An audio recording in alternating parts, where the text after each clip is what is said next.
ሴቶች ድካም አለባቸው የስራ ጫና አለባቸው እንደገናም ደግሞ የተለያዩ ስራዎች አሉባቸውና እንዴት ነው በሪፍሌክሶሎጂ ራሳቸውን ትሪት ማድረግ የሚችሉት? የወገባችን የነርቭ ጫፍ ነው። ስለዚህ እዚህ ጋር ወገብሽ ላይ ህመም አለሽ ማለት ነው። ወገብሽን ያምሻል። እሪ እንዴት ይከሰታል የሚለውን ነገር ደግሞ ትንሽ ማብራሪያ ብንሰጣቸው ብዬ። ከዛ የሰውነታችን ነጸብራቆች የሰውነታችን ነርቮች የሚገልጹት የነርቭ ኢንዲንጎች ውስጥ እግር ላይ ይገኛሉና እነሱ ላይ ፎከስ በማድረግ ጤናን የምንጠብቅበት የተፈጥሮ ጥበብ ነው ማለት ነው። ከበዓል ጋር በተያያዘ እንግዲህ ያው ብዙ ጊዜ ከስጋ ቤት ስጋ ይገዛል ወይም ሌሎች ነገሮች አሉና እንዴት ነው የሃይጂኑን ነገር እንዴት ታየዋለሽ? የንጽህናውን ጉዳይ እንዴት ታየዋለሽ?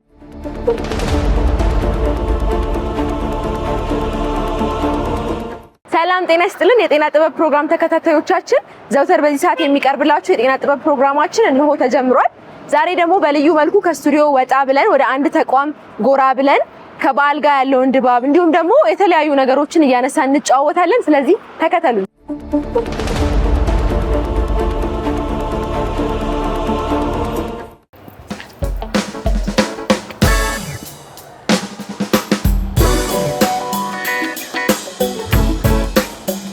ዛሬ እንግዲህ ዋዜማ ነው። ዋዜማ እንግዲህ የበዓል ድባብ በዓል የሚሸትበት ቀን ነው።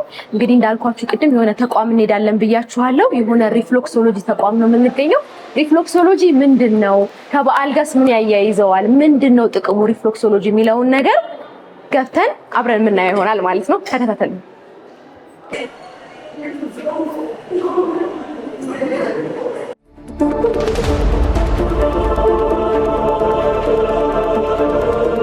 ሰላም እንዴት ነሽ? ሰላም እንኳን አደረሰሽ። እንኳን አብራ አደረሰን። እንኳን ደረሰ። እሺ ዛሬ እንግዲህ የበዓል ዋዜማን በማስመልከት ወደዚህ ወደ ሪፍሌክሶሎጂ ተቋም መተናል። አብዛኞቹ የኛ ተመልካቾቻችን ያው ሪፍሌክሶሎጂ ምንድነው የሚሰጠው ጥቅም ከበዓል ጋር እስከ ዋዜማ ጋር ምን ያያይዘዋል የሚለውን ነገር እንግዲህ በሰፊው ትነግሪናለሽ ማለት ነው። በደስታ አረፈ። እሺ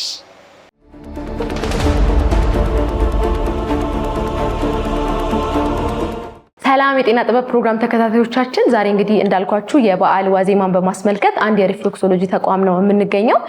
ስለዚህ ስለ ሪፍሌክሶሎጂ እንዲሁም ስለተለያዩ ነገሮች አብረን የምናወራ ይሆናል። ባለሙያችን ስምሽንና ምንድነው ሪፍሌክሶሎጂ የሚለውን ነገር እናወራለን ማለት ነው። እሺ ስሜ ጽጌ ወልደ ዮሐንስ እባላለሁኝ።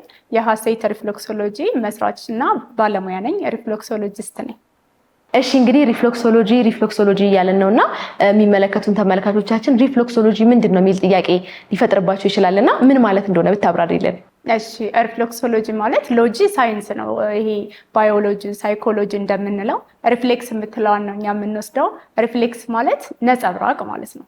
ከዛ የሰውነታችን ነጸብራቆች የሰውነታችን ነርቮች የሚገልጹት የነርቭ ኢንዲንጎች ውስጥ እግር ላይ ይገኛሉና እነሱ ላይ ፎከስ በማድረግ ጤናን የምንጠብቅበት የተፈጥሮ ጥበብ ነው ማለት ነው። ኦኬ በጣም አሪፍ ነው። ስለዚህ ሁሉም ነርቮቻችን እግራችን ላይ ያሉ ማለት ነው? ነርቮቻችን ሳይሆኑ የነርቮቻችን ጫፎች ናቸው ያሉት። ለምሳሌ አንድ ሶኬትን ብገልጽልሽ ሶኬት ማብሪያና ማጥፊያ ያለ አይደለም? ከዛ አምፖል አለ። አምፖሉ የሚበራና የሚጠፋው ሶኬቱን ማብሪያና ማጥፊያውን ስትነኪ ነው።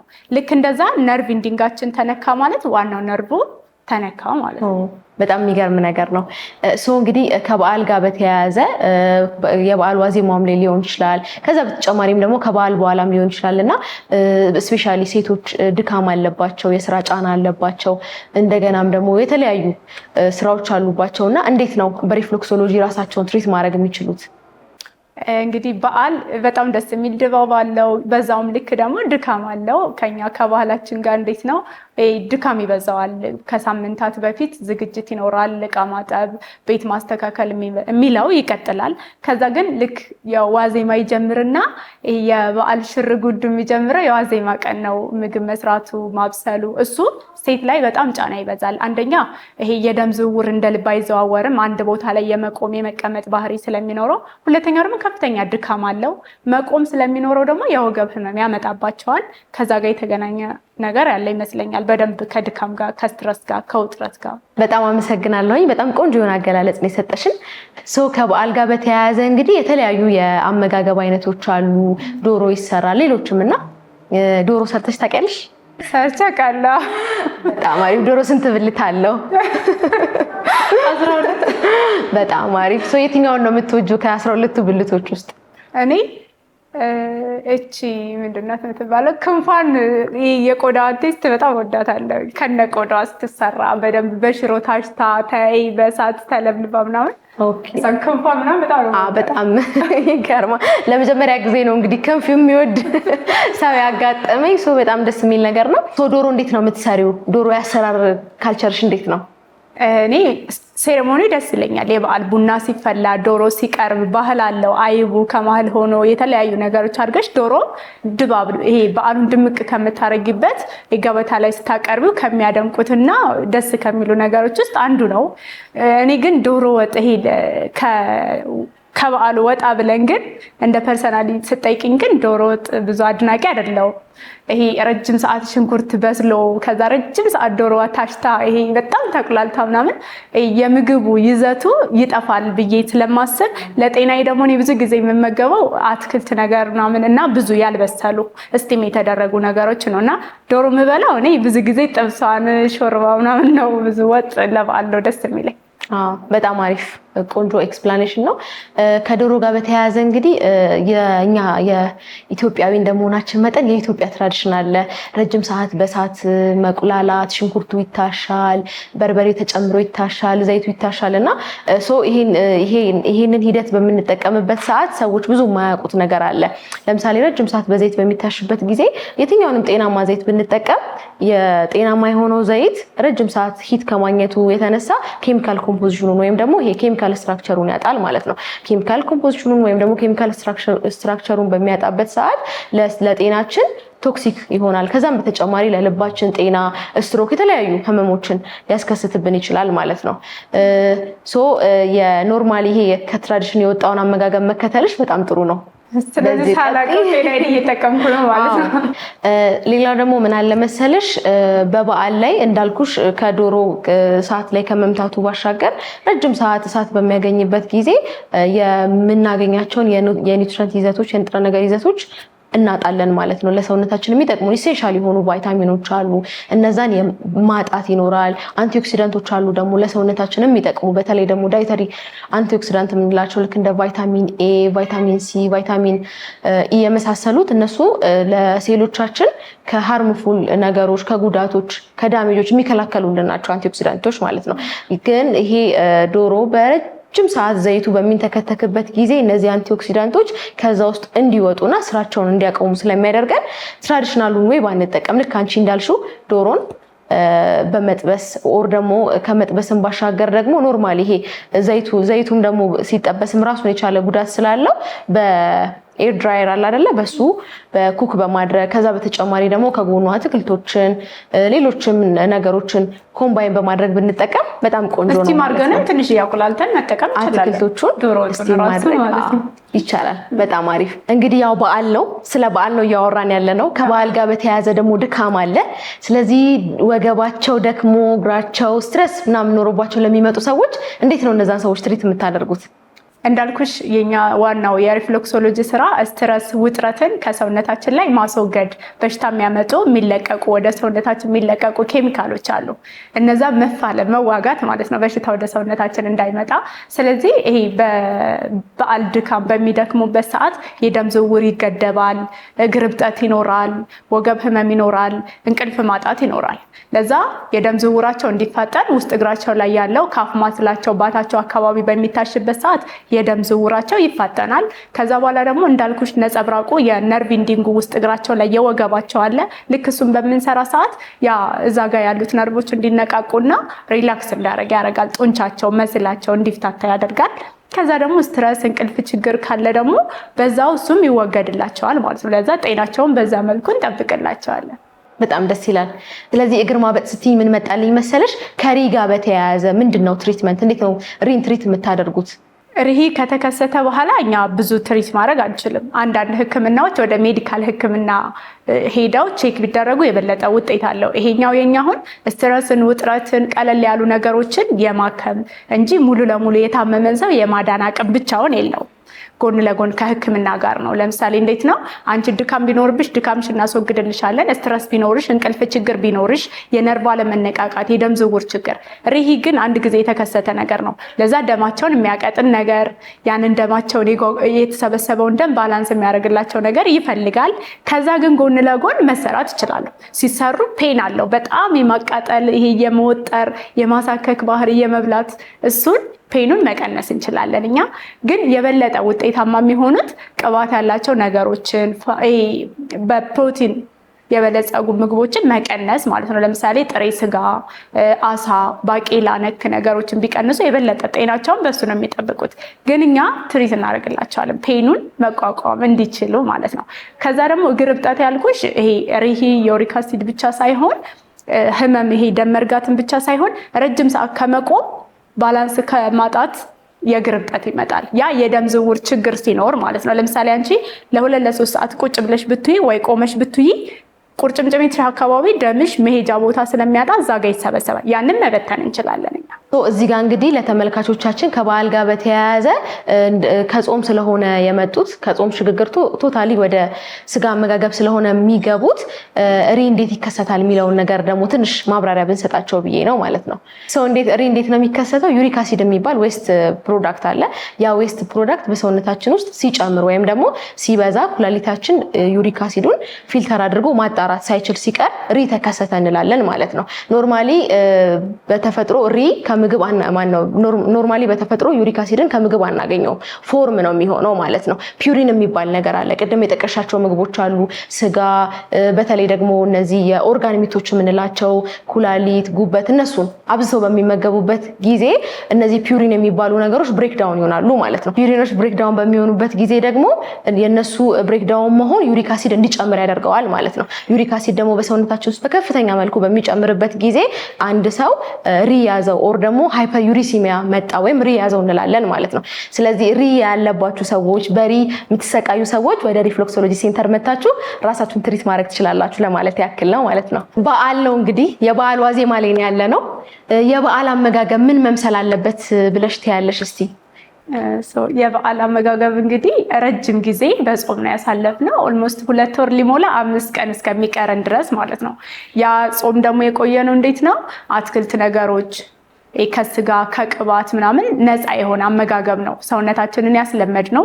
ልክ የበዓል የመጣ ቀን ግን የሚቀርበው ቢፌያችን በሙሉ የሚሞላው ስጋ ነክና በጣም ቅባት ያላቸው ነገሮች ናቸው እና ከዛ ጋር ይሄ ጤናችን በማይጎዳ መልኩ ሰላጣ ነገርም ሊሆን ይችላል፣ አትክልት ነገርም ቀይጠው አቀላቅለው ቢበሉ ሙሉ ለሙሉ በአንድ ጊዜ ጨጓራቸው ከአቅሙ በላይ ይሄ ስራ ባያበዙበት ብዬ አስባለሁ።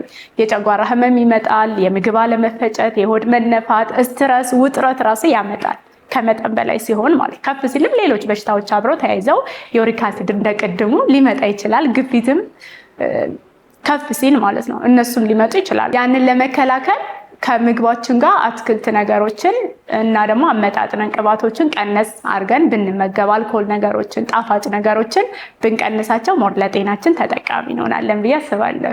በጣም አሪፍ። ሰው ምንድነው ከበዓል ጋር በተያያዘ እንዳለችው ረጅም ጊዜ ፋስት ላይ ነው የምንሆነው። ስለዚህ ቶታሊ ትራንዚሽኑ የሚሆነው ከፕላንት ቤዝድ ምግቦች ወደ ፕሮቲን ቤዝድ ምግቦች ወይም ደግሞ አኒማል ሶርስ ምግቦች ስለሆነ ትራንዚሽኑ የሚሆነው በዚህ ሰዓት ቀጥታ ከፕላንት ቤዝድ ወደ አኒማል ቤዝድ ስንሄድ ቀጥታ ወደ አኒማል ቤዝድ ብንሄድ ከሆነ አንደኛ ሰውነታችን በልኪ ነው የሚሆነው፣ ቶታሊ ያንን ነገር መሸከም አይችልም። ከዛ በተጨማሪ ደግሞ ለጨጓራችንም ሆነ ለዳይጀስቲቭ ሲስተማችን እክል ነው የምናጋጥመው ወይም ደግሞ ችግር እንዲመጣብን ነው የምናደርገው ማለት ነው። ስለዚህ የተወሰኑ ቲፖች አሉ እዚህ ጋር ለማውራት ያክል እንዴት እናድርግ ኦር ደግሞ ምን በማድረግ አመጋገባችንን እናስተካክል። ቀጥታ ወደ ስጋ፣ ዶሮ፣ እንቁላል፣ ክትፎ፣ ጥሬ ስጋ ቀጥታ ከመግባታችን በፊት ምን እናድርግ የሚለውን ነገር የተወሰነ ቲፕ ለመስጠት ያክል ነው። መጀመሪያ ከፕሮባዮቲክ የሆኑ ምግቦች ብንጀምር። ፕሮባዮቲክ ምግቦች ማለት ጤናማ የሆነ ባክቴሪያ በውስጣቸው ያሉ ምግቦች ናቸው። እነዛ ምግቦች ደግሞ ምንድነው የሚያደርጉልን? የሰውነታችን ዳይጀስቲቭ ሲስተም ቶታሊ ምግቡን አክሰፕት እንዲያደርገውና ቶታሊ እከል እንዳያጋጥመንና ዲስኮምፈርት እንዳይኖር ያደርጋል ያደርግልናል። ከዛ በተጨማሪ ደግሞ አሲድ ሪፍለክስ ምንለው ነገር አለ ማለት ነው ጨጓራችን ላይ፣ እሱ በእኛ ላይ ሀፕን እንዳያደርግ ያደርገናል። ስለዚህ ምንድናቸው ፕሮባዮቲክ ምግቦች ስንል ብዙ አይነት አሉ፣ ግን ቤስት ኦፕሽን የምንለው በተለይ ለኛ ሀገር እርጎ አለ። እርጎ በጣም ቤስት ኦፕሽን ነው የፕሮባዮቲክ ሶርስ ስለሆነ። እርጎም ደግሞ ይሄ የታሸገው እርጎ ሳይሆን እቤት የሚዘጋጀው ወተት አርግተን ምናምን ነገር ወተት ካገኘን የረጋ ወተት ወተቱን ረግቶ ምናምን 1 ቀን 2 ቀን ረግቶ የሚገኘው ያርጎ ማለት ነው። እሱን ብንጠቀም፣ ከዛ በተጨማሪ ደግሞ ፖርሽን ሳይዛችንን ሚኒማይዝ ብናደርግ ለመጀመሪያ ያህል በቀጥታ ስጋውንም እንቁላሉንም ዶሮውንም አይቡንም አንዴ ከምንጀምር ፖርሽናችንን ሚኒማይዝ ያደረግን በሰዓት እየከፋፈልን ብንመገብ፣ ተጨማሪ ደግሞ ውሃና የተለያዩ ፈሳሽ ነገሮችን ብንጠቀም። ምክንያቱም ምንድነው ፕሮቲን ምግቦችን ነው በብዛት የምንጠቀመው። እነዚህ ፕሮቲን ምግቦች ደግሞ ቀጥታ ገብተው ኩላሊታችን ላይ ጫና ነው የሚያሳድሩት ማለት ነው። ስለዚህ የገባውን የፕሮቲን ይዘት ያለው ምግብ ደግሞ ኩላሊታችን ፈሳሽ ነገር ሲያገኝ ነው ፊልተር እያደረገ እያጣራ የሚሄደው ማለት ነው። እሱን ብናስተካክል ተመራጭ ኦፕሽን ነው ማለት ነው።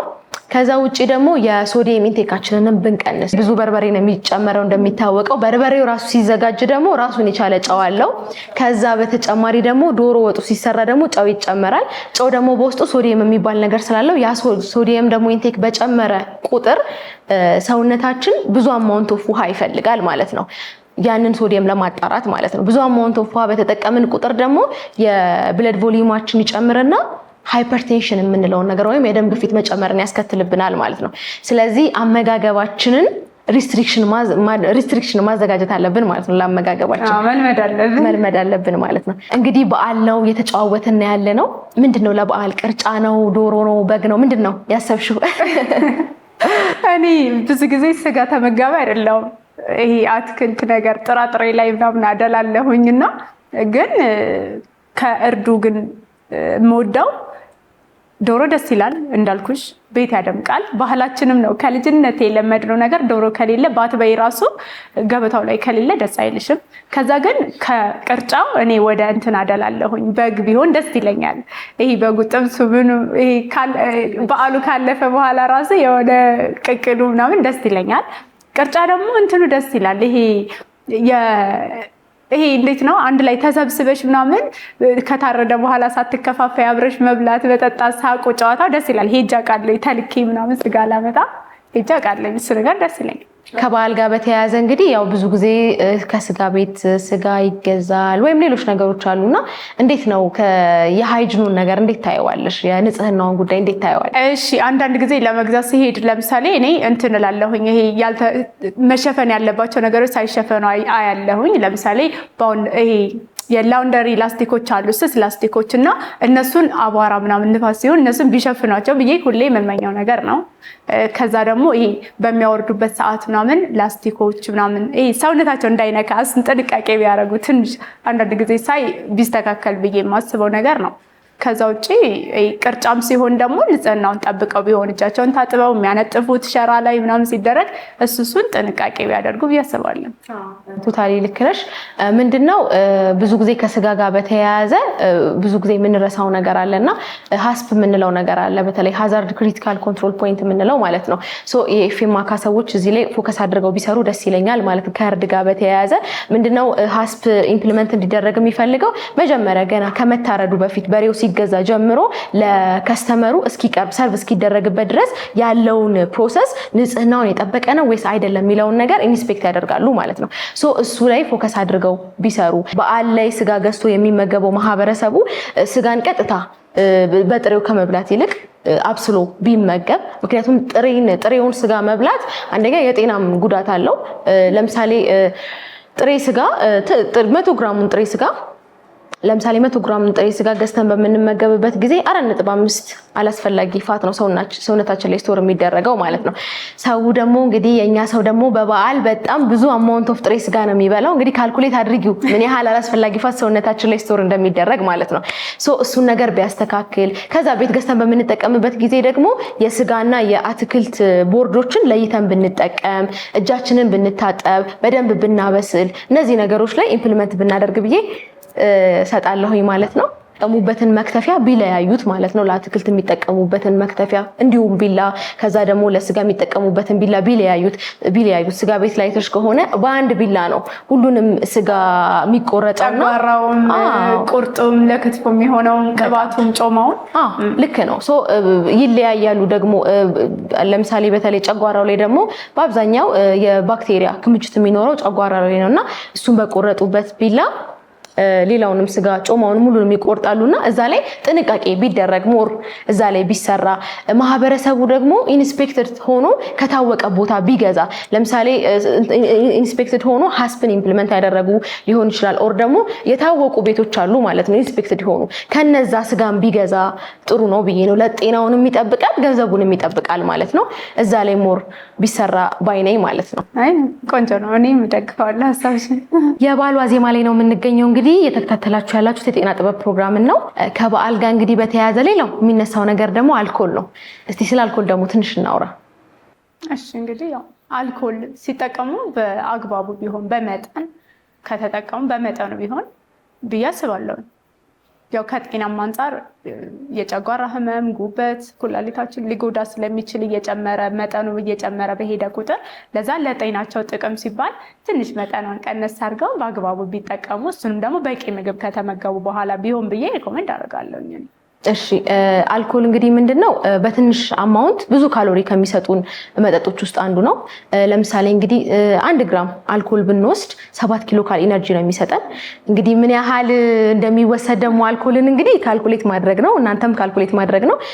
በበዓል ሰዓት በጣም ብዙ የአልኮል ኮንሰፕሽን አለ። እንዳልኩሽ 1 ግራሙ 7 ኪሎ ካል ኢነርጂ ነው የሚሰጠን። ከዛ በተጨማሪ ደግሞ አልኮል ፒውሪን በውስጡ ይዟል። ቅድም ስለ ዩሪክ አሲድ ስለ ፒውሪን በደንብ ኤክስፕሌን አድርጌያለሁ። በውስጡ ፒውሪን ስላለ ዩሪክ አሲድ ከፍ እንዲል ስለሚያደርግ ቅድም እንደጠቀሽው ሪን ከዛም በተጨማሪ ደግሞ የኪድኒ ስቶን ፎርሜሽንንም ስለሚያመጣ አልኮል ኮንሰፕሽን ላይ በጣም ፎከስ አድርገን ማየት አለብን ማለት ነው። ሌሎች አማራጮች አሉ በበዓል ሰዓት ከአልኮል ውጪ ከአልኮሊክ ነገሮች ውጪ ሌሎች መጠጣት ያለብን ነገሮች አሉ። ለምሳሌ እንደ ብርዝን እንደ አማራጭ መውሰድ እንችላለን። ከዛ ውጪ ደግሞ ከርከድ ያለ በሻይ የሚዘጋጅ ማለት ነው እነሱ መውሰድ አለብን። ምንድነው ፖይንቱ? አልኮል በጣም ብዙ ካሎሪ አለው ፕላስ ፒውሪንን ብሬክዳውን አድርጎ ዩሪክ አሲድን ከፍ ስለሚያደርግ እሱን እንደ እክል እናየዋለን። ሌሎቹ መጠጦች ግን ራሳቸውን የቻለ ኢነርጂ እና የተወሰነ ሹገር ነው እንጂ ያላቸው እንደ አልኮል ኤክስትራ የሆነ ኢነርጂም ኤክስትራ የሆነ አላስፈላጊ ፋትም ሰውነታችን ላይ ስቶር እንዲደረግ ስለማያደርጉ ቤስት ኦፕሽን ናቸው ማለት ነው። ስለዚህ በቤታችሁ የምትከታተሉን ሰዎች ከአልኮልን ከመጠቀም ይልቅ ብርዝን፣ ከርከዴን፣ ውሃን ቤስት ኦፕሽን ነው ውሃን ብንጠቀም ብዬ እላለሁ። ከበዓል ጋር በተያያዘ ያው ጾሙ ተፈታም አይደለም ወደ ስጋ ነው የሚሸጋገረው ብለናል። እንግዲህ አመጋገባችን ለየት ያለ ነው። ድግስም አለ፣ በየሰው ቤትም ጎረቤትም ዘመድም ይጠራልና ምን መምሰል አለበት እንግዲህ ብሉ የሚል ሰው ስለሚበዛ አመጋገባችንን እንዴት ነው ማስተካከል የምንችለው? እንዴት አድርገን እንዴት እንብላ